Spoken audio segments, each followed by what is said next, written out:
Broadcasting live from the epicenter of the American liberal media complex, New York City. Prepared to entertain the hell out of you. Women I know are smart, educated, intelligent, capable of doing anything that anyone else can do. Our party stands for the recognition of the equality of women and the capacity of women. That's not a war on them, it's a war for them. And if the Democrats want to insult the women of America by making them believe that they are helpless without Uncle Sugar coming in and providing for them a prescription each month for birth control because they cannot control their libido or their reproductive system without the help of the government, then so be it. That was Governor Mike Huckabee yesterday speaking to a meeting of the RNC in Washington. And it immediately provoked a giant Twitter storm and a whole bunch of liberal journalists saying, oh, my God, Huckabee said the word libido as it applies to women. And they also didn't seem to like the phrasing Uncle Sugar. But Governor Huckabee went on and said, let us take this discussion all across America because women are far more than the Democrats have played them to be. Governor Mike Huckabee joins us right now on the phone. Governor Huckabee, welcome to the program. Well, thank you, John. I've just discovered a brand new way to get the left absolutely stroke ready. It's just been amazing. It's one word. It's libido. One word. And you know what's interesting, John? I said that word, and I said that exact phrasing, virtually word for word, last weekend on my show on the Fox News channel. And millions of people, they saw it, and nobody reacted to it because it was the monologue and it was in its full context. Yesterday, when I made the comments, here's what happened. Dana Bash from CNN and Casey Hunt from NBC tweeted out something that was the polar opposite of what I said. So the left reacted to it. Now, later, to their credit, both Dana and Casey went back and corrected and said, well, we misunderstood and misinterpreted.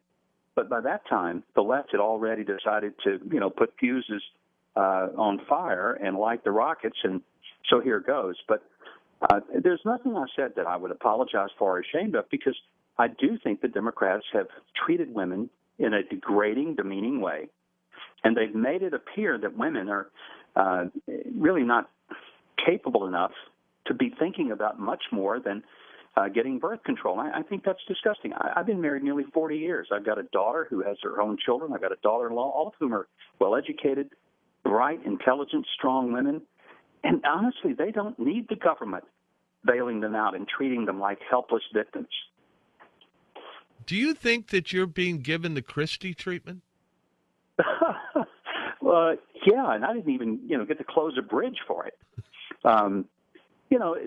I think that there is a different standard that's applied. I'm certainly more than able to handle what's coming my way, and I realize it's part of the whole game we play in our world today where it's not what a person said, it's what someone can pretend that you said and get upset about it and act like that they're all worked up over it.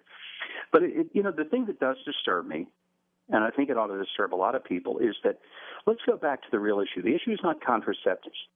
I don't have a problem if people want contraceptives. That's their business. The problem is when the Democrats treat women as if they're helpless victims and that they somehow have their main goal in life is if they can just get access to government-provided birth control, they'll be fine. I'm thinking, most women I know are far more intelligent, more complicated, more capable, stronger than that. They want good jobs. They want decent pay. They want safe neighborhoods. They want good schools for their kids.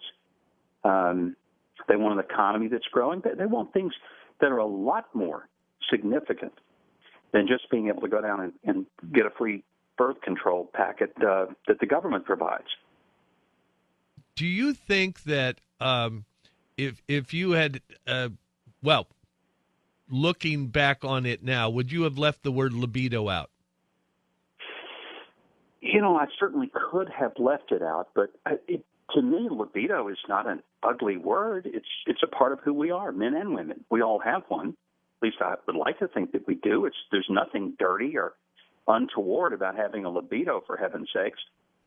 my point was not to say women have one. My point was to say women have a whole lot more than just a libido. And that's what I don't understand. I wish people would listen and go back and carefully see what I actually said, not what the original tweeters said. I mean, look, this is an issue that is a little complicated to get down to 140 characters. So when people have reduced political discussion to a tweet, then God help us all, because we're never going to be able to have serious, thoughtful, civil, and rational discussions if we're limited to 140 characters. Do you think the reaction indicates that, as far as the left is concerned, no man, and certainly no Republican man, should ever speak of a woman's libido? Well, here's the point. Are we going to let the left tell us what we can and can't say? Is free speech so dead in America that we have to first check in with the Democratic National Committee and make sure that what we say is going to be approved by them? Because I think that the beauty and the joy of living in a free country is that we get to say more things, not less things, that we get to be as colorful as we wish to be. If somebody wants to criticize us, then that's their right to do that, and they're welcome to it. But the idea that there are certain things that we can't say, I really have a problem with that as a person who kind of loves the concept of free speech and liberty. I thought that was something that we should celebrate, and I thought that liberals were all about freedom of speech and tolerance and diversity. But here's what I find. They're really not into diversity if an opinion is different than theirs. And then they will use anything that they can to attack, including your choice of words, which, again, I find if they want to criticize the choice of words, that's their right to do it. But to say that one shouldn't use a word like that, when it was not a word used disrespectfully of women. No, the point was that the Democrats are the ones treating women with disrespect, disregard, and disdain by making it appear that they are shallow, which I do not believe is true. I think women, let me put it this way. When I was governor, John, I appointed more women to high-level executive positions than any governor in my state's history, including Bill Clinton. So I value women more by what I have done than something the Democrats have acclaimed that I had said. Yesterday, Jay Carney, the White House press secretary, said he'd not seen the tape of the remark, but, quote, "it sounds offensive to me and to women." What is your response? Well, it's an honor to be, misunderstood from the White House podium. It's interesting that he would react to something that was a totally false story. But on the other hand, if I stop and think about it, most of the time he's standing up there and talking about a false story because he's having to defend his boss against things like you can keep your doctor, you can keep your health insurance, a YouTube video was responsible for Benghazi, and a host of other nonsensical things that he will say. The larger issue here, and we saw this in the Romney campaign, the Democrats in the Obama campaign used this quote-unquote war on women to great effect. And would you say, after watching this reaction over about 24 hours, that they're using the war on women narrative against you already? Well, I think they're attempting to. And to people who refuse to actually read what I said or listen to it, and who wish to simply accept, an incredibly false narrative that even was corrected by the reporters who presented it. Probably I can't fix that. But I do believe there are enough people in America whose brains function, who have the capacity to think thoughts, who can analyze for themselves and don't need someone to interpret everything, who can look at what I said and realize I was not talking about contraception. I was not talking about so much libido. I was talking about how the Democratic Party, their official strategy, has been to denigrate women in the name of protecting them. And I just think, I'm not afraid to call them out on that. And if they're afraid to defend it, then so be it. But I'm tired of Republicans being so afraid of our own shadow. We so much had rather fight each other than we had to show that there is a difference between how we view the competence of women and how the Democrats do. I don't think women are helpless. I don't think women are victims of their gender. I think women are strong. I think they're capable. I think they're intellectually equal, sometimes superior. The whole idea of gender equality ought to mean just that somehow we don't need to give women some level of special protection because they can't protect themselves and they're helpless victims. And that was the whole point of it. Are you running for president? Not right now. You like the looks of it? Way too far away. I mean, let's get through the 2014 elections because, as I've said to people, talking about 2016 before we've even gotten through 2014, to me is as inappropriate as taking a date to your wife's funeral. There's just some things you shouldn't do quite in that order. Well, okay, but did yesterday give you a first taste of what it's going to be like if you decide to run? No, because, I've been through this before. I've been in politics for, 23 years, so none of this is new. None of this is like, oh, my gosh, I can't believe I got misinterpreted. Oh, I can't believe the press twisted something that I said and blew it up. It's what happens. I think the difference is I'm not one that's going to capitulate and just say, oh, somebody didn't like what I say. I'm going to roll over, apologize, and I'm going to promise never to say anything that might actually be colorful.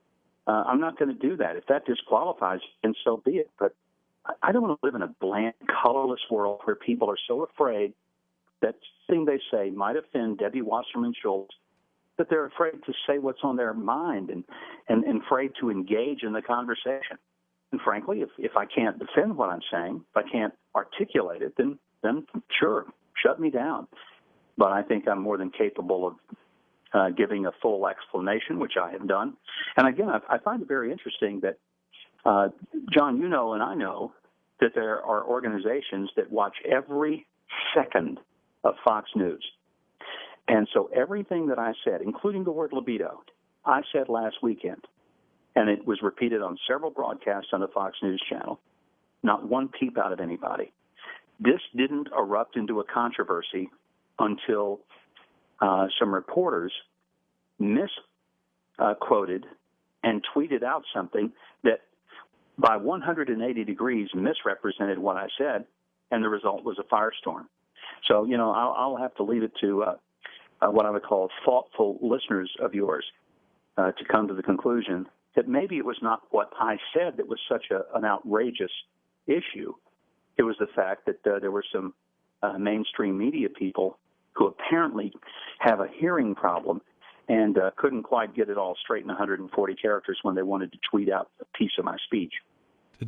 Do you accept their apology? Well, they didn't really apologize. They just said they wanted to correct it. But they don't have to apologize to me. They're certainly capable of making the corrections. I just wish not so much that people would be upset with them, because to their credit, they changed the story and they got it right later on. What I do think is unfortunate is that the BSNBC types will just go berserk, and they're basing everything they're saying on a completely untrue premise. That's troublesome because that does not help to create what I call a thoughtful political discourse in America. Doesn't help people to come together and say, okay, well, let's talk about what is it that you guys really think that the government should provide? How big should government be? How much should it provide for people? I may not even disagree with the government making contraceptives available. I do disagree if they're abortifacient drugs. I strongly disagree with that.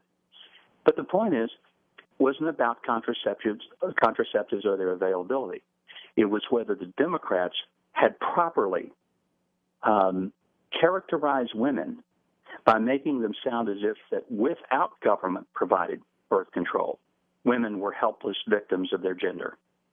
Do you think they were trying to gin up a scandal to knock you out early? Without a doubt, yeah. Yep. I think that's going to be. That's sort of the. I think the tactic. If you can't engage with someone with intellectual depth on an issue, and have a really genuinely thoughtful discussion that's rational and civil, then the easy way out is just to destroy the other person, and then you destroy what he or she said. And I do think that that's been the tactic. And frankly, it's the tactic some Republicans have employed, and I find it abominable as well. Governor Mike Huckabee, in the news. Governor Huckabee, it's always good to talk to you. Thanks for coming on today, and good luck. Thanks a bunch, John. Great to talk to you. Great to talk to you, too. We'll be right back. Gibson on Fox.